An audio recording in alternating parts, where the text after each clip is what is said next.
Bom dia, pessoal. Espero que vocês estejam bem e que fiquemos todos ainda melhor, né? Agora nós vamos ver o que podemos afirmar sobre invertibilidade, sistemas lineares homogêneos, formas escalonadas reduzidas por linhas e matrizes elementares.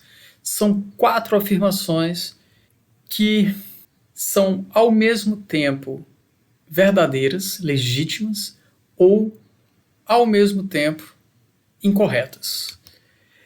O teorema que nos é muito válido na busca de um caminho, de um algoritmo para resolver a inversa de uma matriz é o teorema 1.5.3, que afirma 4 pontos que são equivalentes entre si. Se há uma matriz de ordem n por n, uma matriz quadrada, então as seguintes afirmações são equivalentes, ou seja, são todas verdadeiras ou todas falsas. Se uma delas for verdadeira, todas as outras são, e se uma delas for falsa, todas as outras são. Este número de afirmações vai aumentar ao longo do nosso curso. A letra A, ela diz que A é invertível. Então, se A é invertível, então necessariamente B, C e D são verdadeiros. B diz que se A é uma matriz vezes a matriz coluna X for igual à matriz nula coluna, tem somente uma solução trivial. Então, se isso aí for verdadeiro, se essa multiplicação for igual à matriz nula, então as outras são verdadeiras.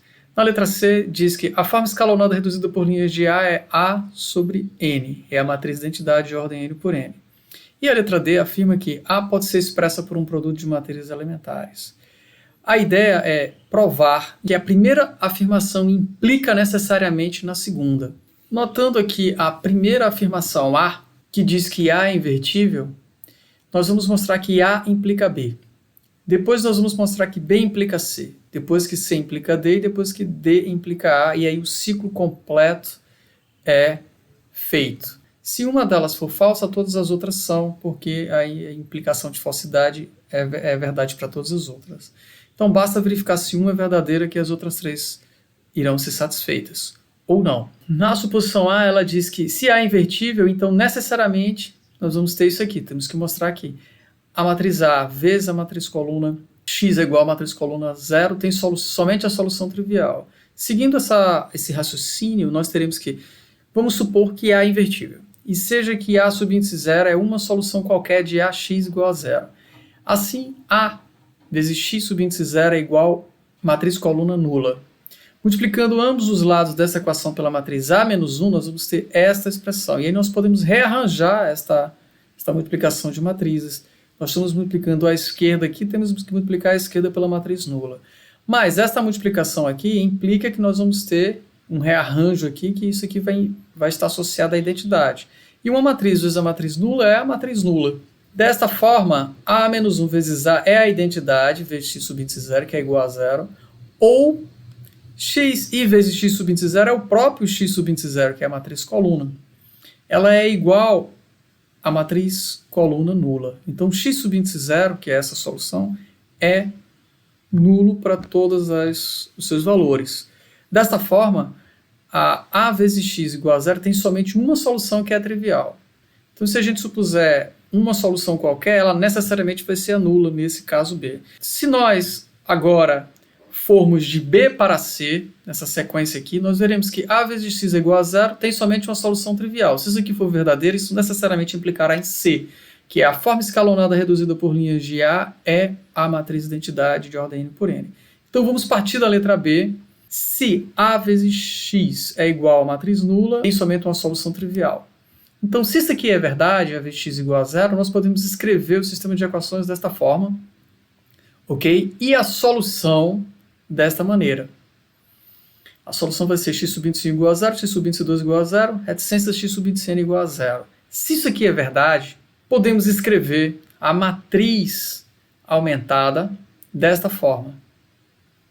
E se nós efetuarmos a eliminação de Gauss-Jordan para o sistema, o que nós vamos ter com a matriz aumentada depois de um número finito de operações? Nós vamos ter esta forma aqui de matriz. A matriz aumentada vai ter a forma escalonada de A é uma matriz identidade. A tem só esses elementos aqui antes da última coluna. E esta forma é a forma de uma matriz identidade de ordem n por n. Esta última coluna está associada só aos termos Bayes, né, as constantes, os fatores Bayes. Agora, se nós formos de C para D, da afirmação C, ela necessariamente implica em D, nós devemos mostrar que se a forma escalonada reduzida por linhas de A é uma matriz de identidade, então necessariamente nós podemos expressar A como um produto de matrizes elementares. Vamos seguir esse raciocínio que nos diz o seguinte: se A tem a forma de uma matriz escalonada reduzida por linhas, A pode ser escrito na forma de uma matriz identidade. O teorema nos diz o seguinte, que se a gente tendo a matriz A, se a gente puder escrever ela na forma de uma matriz identidade, é porque a gente pode fazer um número finito de operações por linhas em A, levando o A à matriz identidade.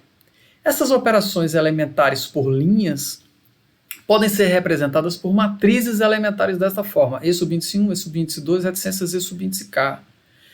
De tal forma que se nós pegarmos a primeira operação por linhas e multiplicarmos a esquerda por A, nós vamos ter o equivalente à matriz sendo feita a primeira operação por linhas, e assim multiplicando pela segunda, pela terceira, e assim sucessivamente, até que estas operações, esse número K de operações finitos elementares por linhas, escritos aqui na forma de matrizes elementares, aplicadas sobre A, leva na matriz identidade.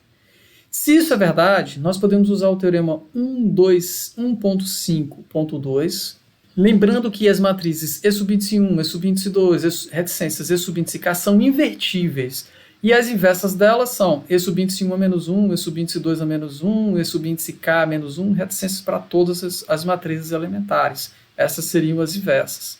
Nós podemos, então, sair desta equação 3 e mostrar que A pode ser escrita como a multiplicação de matrizes elementares.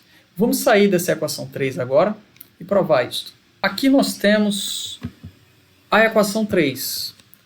EK, reticências vezes E subíndice 2 vezes E subíndice 1, A igual a matriz de identidade. Essas são as operações elementares, ok? Na forma de matrizes, multiplicando a esquerda sobre A, a primeira operação elementar, a segunda, a terceira, até chegar à matriz de identidade.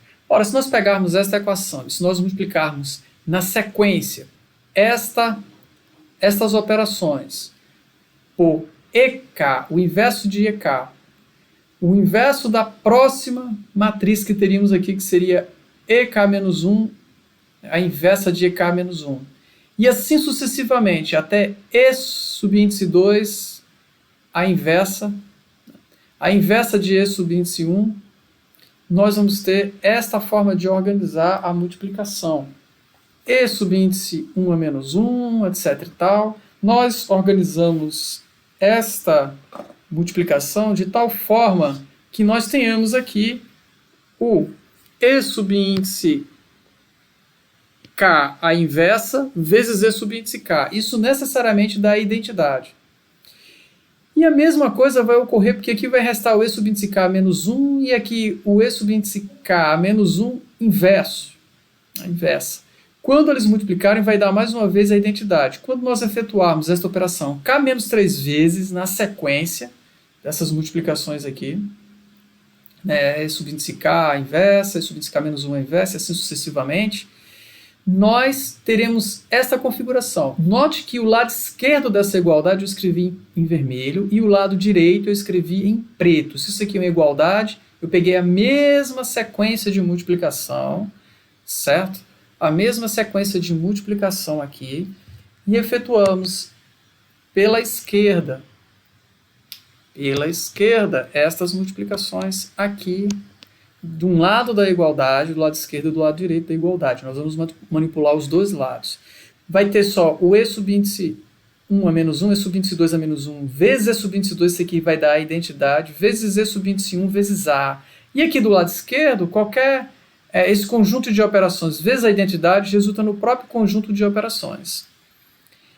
E por fim, a última operação, nós vamos ter simplesmente E subíndice 1 menos 1, vezes E subíndice 1, que isso aqui vai dar a identidade vezes A, que vai ser igual ao lado direito, que não pode mais ser simplificado, nesse formato, que isso é igual à própria matriz A. E aqui nós vemos a matriz A escrita na forma de um produto de matrizes elementares. Isso aqui é uma matriz elementar, ou enfim. um produto de matrizes elementares. Então, assim, nós concluímos a prova e C implica em D. Sabendo que C implica em D, agora só falta verificarmos que D implica em A. D afirma que se a matriz A pode ser expressa na forma como um produto de matrizes elementares, então A é invertível. E isso é muito fácil de ver seguindo esse raciocínio em 3 linhas. Se A é um produto de matrizes elementares, então os teoremas 1.4.6 e 1.5.12, que estão aqui embaixo, se aqui a matriz A é o produto de matrizes invertíveis e, portanto, invertível. A, sendo escrito como um produto de matrizes elementares, é uma matriz invertível, ela tem uma inversa.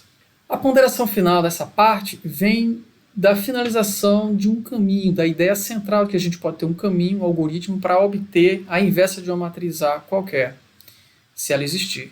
Então, da equivalência por linhas, existe uma equivalência por linhas, que afirma o seguinte: se a matriz B pode ser obtida a partir da matriz A, efetuando uma sequência finita de operações elementares sobre linhas, então, obviamente, podemos recuperar B de volta de A, efetuando as operações inversas dessas operações elementares sobre linhas na ordem inversa. As matrizes que podem ser obtidas uma da outra por uma sequência finita de operações elementares sobre linhas são ditas matrizes equivalentes por linhas. Com esta terminologia, esse termo específico de matrizes equivalentes por linhas, segue da parte A e da parte C do teorema que nós vimos anteriormente, que uma matriz A de tamanho n por n é invertível se somente se A é equivalente a uma matriz identidade n por n. Se nós quisermos sair de uma matriz A para B por operações elementares, usando matrizes elementares, por exemplo, nós podemos voltar de A para B. Então, o fato é, nós podemos obter a matriz inversa de A, verificando se A pode ser escrita por um número de operações finitas na forma de uma matriz identidade. No próximo tópico, nós iremos verificar um método para inverter matrizes, ou seja, um algoritmo. Continua conosco, pessoal.